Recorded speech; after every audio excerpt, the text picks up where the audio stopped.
Regarding following a madhhab,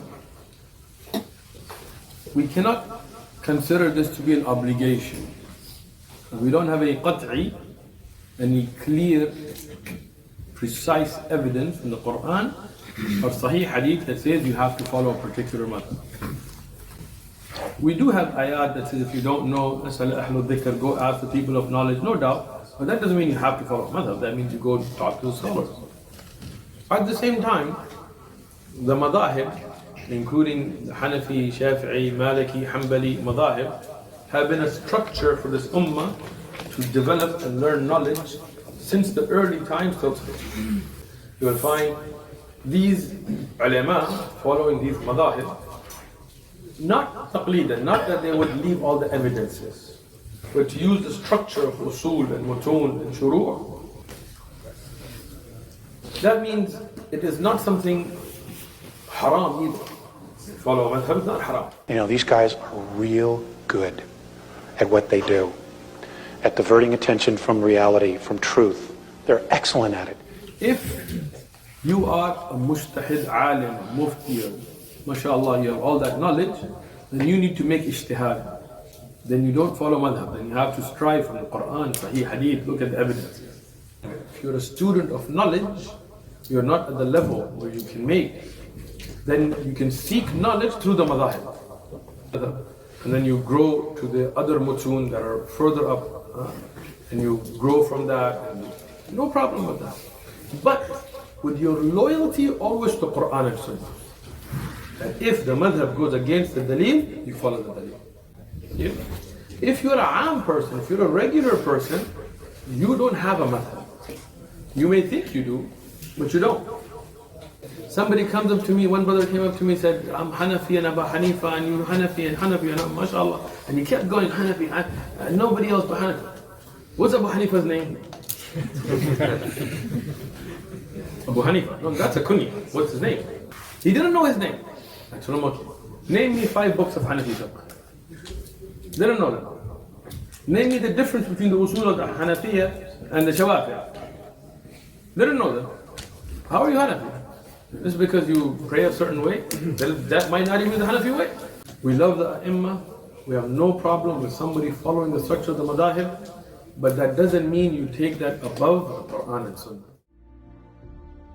4 great Imams of the Ahl-i Sunnah: Imam al-Azam Abu Hanifa, Imam Malik, Imam Shafi, Imam Hanbali, Rahmatullahi Ta'ala Alayhim Ejma'in. These profound ulama is called Mujtahid Imams. A Mujtahid had to follow the document, an ayat karima or a hadith sharif, he came across. There are 2 groups of Muslims, the Mujtahids and the Muqallids. Every Muslim who is not a Mujtahid is called a Muqallid. It is not permissible for the Muqallids to derive rules from the book and from the Sunnah disagreeable with the rules derived by the Mujtahids. Acts which they perform agreeably with the rules that they derived will not be accepted. Every Muqallid has to adapt him or herself to a Mujtahid, that is to affiliate themselves with a madhhab, that is with one of the only 4 madhabs. They have to adapt themselves to those rules of their madhhab that are muqtar, chosen, which means rules which have been followed by a majority of Islamic scholars. Al-Hadimi wrote, "We are not Mujtahids but Muqallids." For us, the Muqallids, the words of those ulama of fiqh called Mujtahids, are documents. If an ayat karima or a hadith sharif that we know seems incongruous with their words, it is necessary for us to follow not what we understand from the ayat or the hadith but their words. It is not permissible to say that they did not see that document or that they saw but could not understand it. Ibn Abi Din wrote at the beginning of the subject on Tahara, Muqallids do not have to find and see the documents of Mujtahids. What you should do is get a scholar, a good scholar on the Quran, on the Sunnah, who gives you evidences, and you follow that scholar. You bring a question, they give you evidences from the Quran and Hadith, they give you an answer, you follow it. But that means you're following your shaykh. If that shaykh is in the Quran and Sunnah, if that shaykh you can trust that he will give you the correct opinion with the evidences, you khalas follow one shaykh. If he gives you the evidences and follows the evidences over the madhhab. When he sees the evidence to be correct, he leaves the madhhab. Right? A document that proves that it is wajib to follow the four imams is the 114th ayat al-Karima of Surat an-Nisa. In this ayat Karima, Allahu Ta'ala declares, "We will drag the person who, after learning the way to guidance, opposes the Prophet and deviates from the believer's path along the direction to which he has deviated, and then we will throw him into hell, the terrible." Hadrat al-Imam Ash-Shafi'i was asked which ayat Karima proved that ijma was a source for Muslims. To find a documentary proof, he read through the Quran al-Karim 300 times, and found this ayat Karima to be the answer. Since this ayat Karima prohibits one from deviating from the believer's path, it is wajib to follow this path. The Tafsir book Madarik, after interpreting this ayat Karima, writes, "This ayat Karima shows that ijma is a source, and it is not permissible to ignore ijma, just as it is not permissible to ignore the Quran and the Sunnah." And the Tafsir al-Baydawi writes in the interpretation of this ayat Karima, "This ayat shows that it is haram to ignore ijma. Because it is haram to deviate from the believer's path, it is wajib to follow this path." The Sulaha and ulama of this ummah said that it is wajib to follow a madhhab and that it is a great sin to be madhhabi. To oppose this consensus of the ulama means to disobey this ayat Karima, for Allahu Ta'ala declared in the 110th ayat of Surat Al-Imran, "You are of that ummah who is benevolent to human beings. You command them to do what is right, you prohibit what is wrong." The ulama of this ummah said that it was very wrong to be madhhabi and that Muslims should not be without mazhab.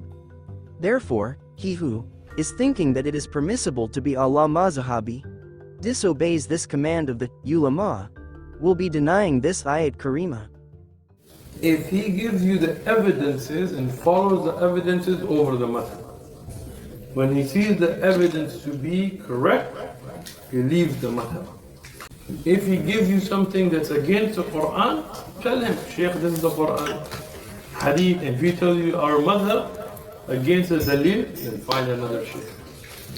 As much as I wouldn't like to address the matter, I have to. I believe every ustaz makes mistakes, without exception. Take the good from all of them and leave the bad. Ibn Abi Din wrote at the beginning of the subject on Tahara, Muqallids do not have to find and see the documents of mujtahids. It is not permissible just because a person has a good knowledge of Arabic, or if it's his native language, or have basic knowledge, for him to quote many ayats and hadiths in order to show his every word documented. Imam al-Azam Abu Hanifa, rahimahullahu ta'ala, have said to his disciples, "Take ayats and hadiths and ignore my statements." Imam al-Azam said this to his disciples who were mujtahids. The Immat al-Mazahib, the great scholars of Islam, established methods and principles, showing how to deduce meanings from the book and the Sunnah, and each of them taught them to the mujtahids in his own mazhab. Muqallids, especially the ordinary people among muqallids, like the reformer, are very far from knowing or understanding these methods and principles and from performing ijtihad. Ibn Abi Din, rahmatullah alayh, never said that it was haram for mujtahids to infer rules from the book and the Sunnah, but he said that, for the ignoramuses like the reformer who have not reached the grade of ijtihad, it was haram to infer rules. Our Prophet, sallallahu alayhi wasallam, declared, "He who infers rules from the Quran al-Karim through his own opinion becomes a kafir." Al-Imam al-Azam Abu Hanifa, too, said that it was not permissible for the ignorant who are not in the grade of ijtihad to issue fatwas.